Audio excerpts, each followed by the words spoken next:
Hello everyone, I'm Overhaul, and today we'll be talking about the fairy with the most evil man in the entire history of Japan in My Hero Academia world. And that of course being the All For One. One being the reason why Tomo's parents were killed.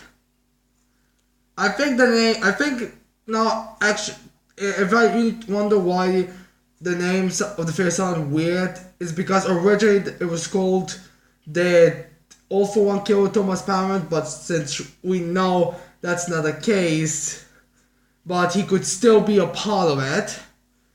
I kind of wonder if Koshi she made that possibility apparent only for us to still be theorizing about it. But yeah, anyways. So let's explain how the fairy goes. The fairy goes in this way. First, well, it originally went the other way, but now it was kind of changed. Alright, so originally the way that the fairy went was in this way. That All For One found Shigaraki and his family. There still was abuse in the family by Shigaraki's father. He went there and he killed everyone. He went to Tumara. He used some kind of mind manipulating quirk, which is by touch, and then he changed some stuff around and basically make it so Tumara has no memory, or the only thing that he can remember is killing everyone or adding this type of information in. That was originally the theory. But since the most recent chapter revealed to us that Tumara did indeed kill his family, it's kind of been disproven. Although there is still a possibility that All For One is the reason why Tumara got the quirk that he got, and Tumara's quirk activated was the reason why Tumara's dog and sister got killed, and his mother, grandparents, and father. Although to be fair, father was intended to die. Honest to God, I would not be surprised if, even if he didn't have a quirk, he would go and let me kill his father one day. But yeah, anyways. So yeah, the theory so far is depending on if Tumara got his quirk extremely late in his life, which is 5 years old, which I still feel is a bit too young for someone to get a quirk. Or if All For One gave it to him.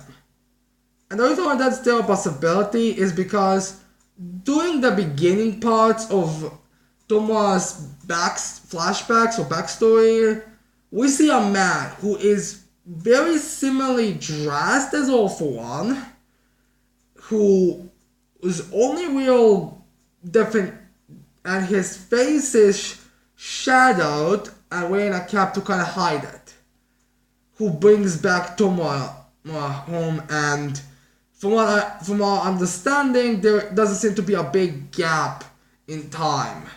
How the only gap of time that seems to be implied is the time where Hana took Shigaraki into their father's studies. It's not, I don't believe it's and maybe when Shigaraki's parent. Now we know it's the other day. Now we find out it's the other day because Tumara is left outside when it gets dark, and then we have Shigaraki's grandparents and mother comforting him in Hana.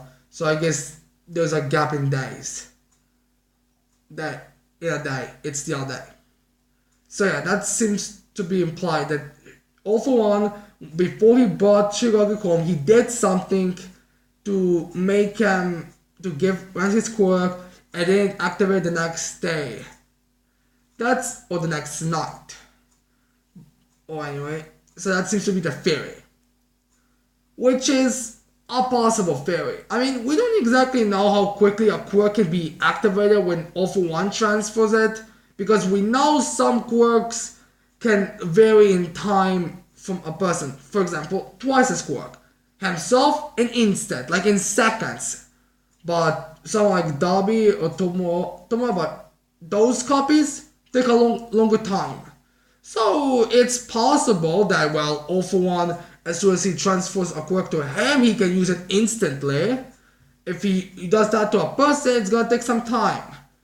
For example, that moment we saw when that guy had those monstrous teeth and that guy who didn't have it, maybe it took some time before the change really started taking place. For example, All For One did that to those two and he was like, alright you two, wait a day or two and you two will change. And if they don't, then it's gonna take some time. So yeah, we don't exactly know. I don't even think we saw those two as soon after we got to see those panels. I might be not remembering, but I do believe we saw those two ever. We just think it just implied that's what happened. So yeah, it's possible that if All For One is the reason why Tumara got his quirk, his decay quirk, it could have taken some time. Another possibility is that Ojiko did something with Tumara before, or maybe Ojiko that created something, did something to Tumara that, twisted things around.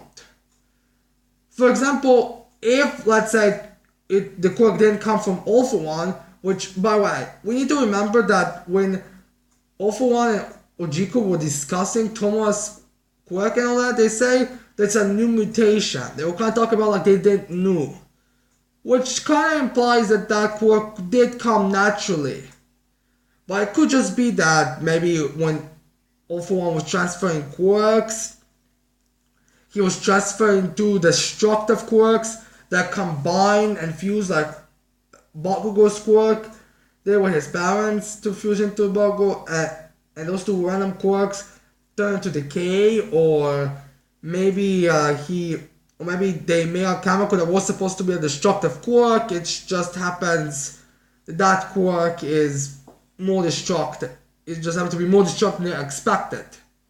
So yeah, there are a number of ways, and the ways are so mysterious that they could happen. But is it possible that this is true? Some people might not want to like it because they kind of want this just to be happening because that's just the life, and some people would like to happen because that really show how despicable All For One is. Which, if I'm being totally honest, I feel like at this point would just be toppling things over and over and over. Plus, there's a whole issue with if Ojiko is the doctor and if Toma is being taken to Ojiko, wouldn't that mean that Ojiko would already be aware of them and All For One could like come and kill him quickly? But yeah, there are numerous of times they can have it explained. So yeah, where do I stand with this theory? Well, if you ask me, I think this theory doesn't really matter too much if it's revealed to be true or false. My reasoning for it is actually pretty simple. A theory like, let's say, Dobby is Totodoroki, that will make big implications. How I can always see that theory now. Like, it's fine now, and Endeavor just like breaks down, I cannot do anything. Like, to the point that pretty much everyone that can kill him, he gets such a breakdown. That could lead to something. The theory with one of the parents being the ones that inform the League of Villains on what's going on. That could be, and the students are knowing their parents are. That could have big implications. But this theory with All For One being the reason why Tumara got the quirk that he got is not that, that's a oh shit theory that someone might think it could be. Because here's the thing. I can actually see it as a joke if I'm being totally honest. In which, if that is revealed to be true with this theory that All For One is the reason why Tumara got his quirk, I can imagine that Tumara will be like everyone will be, shit, wow, heartless bastard, what a despicable human being you are, All For One. You don't even deserve to be a human. And Tomoa just being like, yeah, who cares? I mean, the only thing I need to blame him is, oh damn you all for one, how dare you give me my quirk? How dare you give me a destructive quirk? Like, I can imagine that Tomoa is like the one that's the least really affected by it. Because you need to remember, I mean, the only thing that we can blame Ofo on this is the quirk. And even that is up in the air right now. So if it was revealed also by the way, that person that we see in the beginning of the Tomoa flashback arc is actually Ofo one, I am wondering, that would mean that Tomoa would remember it and maybe say something to hint at him remembering. For example, he goes back to Ujiko and then he's like, yep. Oh, by the way, Ujiko, I got all my memories back. Every one of them. And then Ujiko might be a bit, so, is that gonna change anything? And he's just like, no. If it's something like that, I can totally imagine it. If that is all for one there. So if that person there is all for one, I believe we're gonna get to see something. If not, it's just going to be then used as a joke by Tomoa to, yeah, I pretty much already figured that out as soon as I got all my memories. I mean, he then took me back to the house.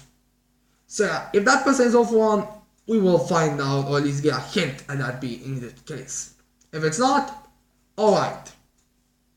But yeah, I personally am 50-50. If it is, alright. If it's not, alright.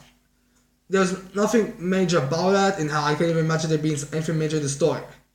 Oh, by the way, I want to give you another idea. Imagine if after this arc, All Might goes to All For One to get something of him, informations, because he just cannot stand the idea of Shimona's descendant being this destructive, this monstrous. Imagine All Might going there, and then be like, you're a disgrace that you son of a bitch, knowing that you killed her, Unona's son and his family. You even corrupted her grandson. I would like you to imagine that, and then imagine All For One being in that moment and him being like, oh, you wanna know something funny, All Might? I didn't do anything. I wasn't the one that was raising Tomoa in a way that as soon as he got the quirk, he wanted to kill his father. I wasn't the one raising him. I wasn't the one that did anything. It was her that threw away her son, and it was her son who decided to be the brutal one. All I did was see Tomoa in trouble, damaged, needing to be fixed, needing something. I came to him and I saved them. Everything else is not my fault. Everything else is yours and Nana's fault. I can totally imagine something like this happening. Can you not? No, anyways, I hope you liked this video. I hope you're gonna leave a like and subscribe to my channel for more videos in the future.